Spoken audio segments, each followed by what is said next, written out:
मोहम्मद रफी साहब को भला कौन नहीं जानता। आपने भी उनके गाने जरूर सुने हैं और शायद ही ऐसा कोई व्यक्ति हो जिन्होंने उनके गाने ना सुने हो। हजारों रंग के नजारे बन गए मोहम्मद रफी साहब, जिनकी आवाज में जादू था। हर डायरेक्टर चाहता था कि उनकी फिल्मों में मोहम्मद रफी गाने गाए। हर अभिनेता और अभिनेत्री चाहती थी कि मोहम्मद रफी की आवाज उनकी फिल्मों में हो। अगर एक भी गाना मोहम्मद रफी का आया तो उनकी फिल्में हिट हो जाएंगी, चाहे प्रेम का अल्लाह हो, दिल टूटने का दर्द हो, प्रेमिका से इजहार मोहब्बत हो या सिर्फ उसके हुस्न की तारीफ हो। मोहम्मद रफी साहब का कोई सानी नहीं था। मोहब्बत ही नहीं, इंसानी जज्बात के जितने भी पहलू हो सकते थे, दुख, खुशी, आस्था या देशभक्ति या फिर गायकी का कोई भी रूप हो, भजन, कव्वाली, लोकगीत, शास्त्रीय संगीत या गजल, मोहम्मद रफी ने गायकी में सभी भावनाओं को बखूबी निभाया। यह सच है कि मोहम्मद रफी साहब जैसा नकार न कभी हुआ और न कभी होगा। दोस्तों, मोहम्मद रफी साहब से जुड़े इतने किस्से मशहूर हैं जिसे बता पाना इस एक वीडियो में नाकाफी होगा। आज के इस वीडियो में हम आपको एक ऐसे ही किस्से के बारे में बताएंगे जिसे जानकर आप भाव विभोर हो जाएंगे। तो चलिए जानते हैं उस किस्से के बारे में जिसमें तत्कालीन प्रधानमंत्री इंदिरा गांधी को कहना पड़ा, रफी अब चुप भी हो जाओ, अब मैं एक शब्द भी बर्दाश्त नहीं कर सकती। आखिर रफी साहब ने ऐसा क्या कर दिया था दोस्तों? आर के बैनर तले एक फिल्म प्लान हुई। फिल्म का नाम था अब दिल्ली। दूर नहीं, फिल्म की स्टोरी कुछ यूं है। इस फिल्म में एक बच्चा अपने पिता की फांसी को टालने के लिए प्रधानमंत्री से मिलने के लिए चल पड़ता है। प्रोड्यूसर राज कपूर साहब को अच्छी तरह से पता था कि प्रधानमंत्री चाचा नेहरू बच्चों से बहुत प्यार करते हैं, तो उनके मन में एक विचार आया, क्यों ना इस फिल्म में प्रधानमंत्री के कैरेक्टर के लिए असल प्रधानमंत्री को ही दिखा दिया जाए।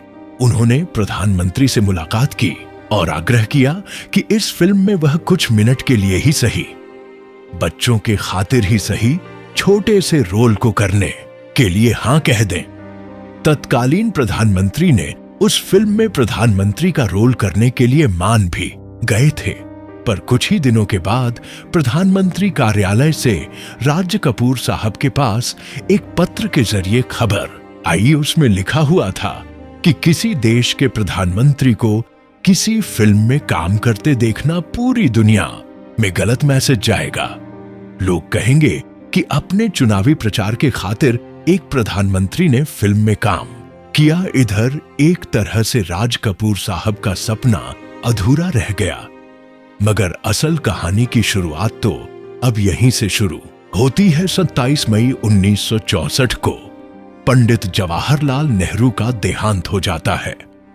पूरे देश में शोक का माहौल था। बच्चे, बूढ़े, जवान सभी बहुत दुखी थे। हिंदी सिनेमा को गोमती के किनारे जैसी ओल्ड टाइम क्लासिकल फिल्म देने वाले सावन कुमार टाक भी पंडित जवाहरलाल नेहरू के बहुत बड़े प्रशंसक हुआ करते थे। सावन कुमार के मन में अब दिल्ली दूर नहीं फिल्म के विचार से ही एक और विचार आया। उन्होंने सोचा, क्यों ना अपने आदर्श पंडित जवाहरलाल नेहरू को ध्यान में रखकर एक फिल्म बनाई जाए जिसमें एक बच्चे के माध्यम से नेहरू जी के प्रति संपूर्ण भारत को एक संदेश दिया जाए। देश के चुनिंदा कलाकारों को इकट्ठा किया गया और फिल्म बनाई गई। फिल्म की कहानी में कुछ यूं था कि एक बेसहारा बच्चे को एक विद्यालय के प्रधानाचार्य गोद ले लेते हैं। उसे बहलाने के लिए उसे बताया जाता है कि पंडित जवाहरलाल नेहरू उनके रिश्तेदार हैं। बच्चे के मन में यह बात घर कर जाती है और बच्चा राजू, जो कि अकेले ही अपने चाचा नेहरू से मिलने के लिए दिल्ली निकल पड़ता है, पर जब वह कठिनाई से गुजरता हुआ चाचा नेहरू के पास पहुंचता है तो उसे पता लगता है कि चाचा नेहरू का निधन हो गया है। फिल्म नौनिहाल की तैयारियां होने लगी। फिल्म के साथ साथ उस फिल्म में नेहरू जी पर ही डेडिकेट एक गाने की भी बात हुई सावन कुमार टाक जी ने। इस मुश्किल काम को करने का जिम्मा उस समय के मशहूर शायर कैफी आजमी साहब को दिया और कैफी आजमी ने यह गीत बनाया। मेरी आवाज सुनो, प्यार के राज सुनो। जब सावन कुमार साहब ने यह गीत पढ़ा तो उनके मुंह से सिर्फ एक ही नाम आया। इस गीत को अगर कोई गाएगा तो वह होंगे मोहम्मद रफी साहब। कुछ ही दिनों में नौ निहाल फिल्म बनकर तैयार हुई और वर्ष 1967 में यह फिल्म पर्दे पर भी प्रदर्शित हुई। एक ऐसे अनाथ बच्चे की कहानी जिसे यह पता होता है कि पंडित नेहरू उसके रिश्ते में चाचा लगते हैं और यह छोटा सा बच्चा अपने चाचा नेहरू से मिलने के लिए दिल्ली निकल पड़ता है। इस फिल्म की कहानी पंडित जवाहरलाल नेहरू के जनाजे पर खत्म होती है। फिल्म जब पर्दे पर आई तो एक बहुत बड़ी हिट साबित हुई। फिल्म की सक्सेस को देखते हुए फिल्म के डायरेक्टर राज माथुर और प्रोड्यूसर सावन कुमार ने कहा, क्यों ना हम भारत सरकार से आग्रह करें कि इस फिल्म को पूरे भारत में टैक्स फ्री कर दिया जाए। पूरी टीम के मन में यह विचार आया कि उस समय के तत्कालीन प्रधानमंत्री से क्यों ना मिला जाए और उनसे ही आग्रह किया जाए कि यह फिल्म उनके पिता पंडित जवाहरलाल नेहरू पर समर्पित है और इसे वह पूरे भारत में टैक्स फ्री कर दें। पर उस समय के तत्कालीन प्रधानमंत्री इंदिरा गांधी से मिलना कोई छोटी बात नहीं थी। उस समय फिल्म इंडस्ट्री में सावन कुमार कोई बड़ा नाम भी नहीं थे। तब सावन कुमार साहब ने अपनी ही फिल्म में कैरेक्टर रोल करने वाले हरेंद्रनाथ चट्टोपाध्याय से मदद ली। वैसे तो हरेंद्रनाथ चट्टोपाध्याय पेशे से एक शायर और शौकिया तौर पर एक एक्टर हुआ करते थे। उनके इंदिरा गांधी से बहुत अच्छे संबंध थे। हरेंद्रनाथ चट्टोपाध्याय मशहूर कांग्रेस नेता सरोजिनी नायडू के छोटे भाई थे। हरेंद्रनाथ चट्टोपाध्याय के नजदीकी संबंधों के बदौलत प्रोड्यूसर सावन कुमार, डायरेक्टर राजकुमार बोस और म्यूजिक डायरेक्टर मदन मोहन ने इंदिरा गांधी से मुलाकात की और उन सभी ने मिल यह आग्रह किया कि मैडम क्यों ना इस फिल्म को टैक्स फ्री कर दिया जाए। इंदिरा गांधी जी 1 मिनट तक सोचती रही और कहा, ठीक है, मैं इस पर विचार करती हूं। सावन कुमार को लगा कि इंदिरा गांधी जी ने बात को टाल दिया है। वह झट से बोले, मैडम एक बार आप इस फिल्म को देख लीजिए, फिर आप जैसा चाहे वैसा विचार करिएगा। इंदिरा गांधी जी ने कहा, मगर मेरे पास घंटे 2 घंटे का समय नहीं है।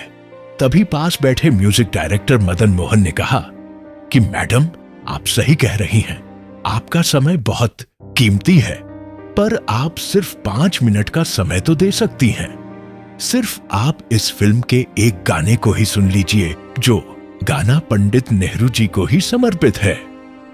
इंदिरा गांधी मुस्कुराए और गाने सुनने के लिए राजी हो गई। गाने को बजाया गया मेरी आवाज सुनो, मेरी आवाज सुनो।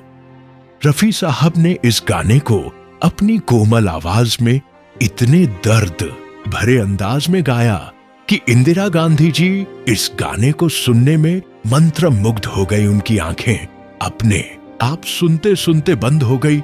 इस गाने को खत्म होते होते इंदिरा गांधी के चेहरे पर भावनाएं साफ साफ दिख रही थी।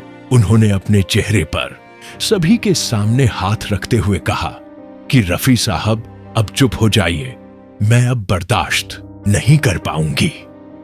यह कहते हुए वे उठी और अपने प्राइवेट केबिन में चली गई। शायद यह भावनाएं भारत के प्रधानमंत्री के साथ साथ एक बेटी की भी थी, जो अपने पिता को याद कर फूट फूट कर रो रही थी बाहर। सावन कुमार, हरेंद्रनाथ चट्टोपाध्याय, म्यूजिक कंपोजर मदन मोहन सभी बैठे हुए थे, क्योंकि उन्होंने इस दृश्य की कल्पना नहीं की थी। कुछ देर के बाद इंदिरा जी के सेक्रेटरी बाहर आए। उन्होंने कहा कि आप जाइए, आपका काम हो जाएगा, अगले दिन भारत सरकार ने फिल्म नौनिहाल को पूरे देश में टैक्स फ्री कर दिया। तो ऐसे थे हमारे मोहम्मद रफी साहब, जिसने देश के सबसे प्रखर प्रधानमंत्री से वह करवा लिया जो शायद सावन कुमार जैसे प्रोड्यूसर, डायरेक्टर कभी करवा ही नहीं सकते थे आपको। मोहम्मद रफी साहब की आवाज कैसी लगती है आप कमेंट करके जरूर बताएं। मिलते अगले वीडियो में।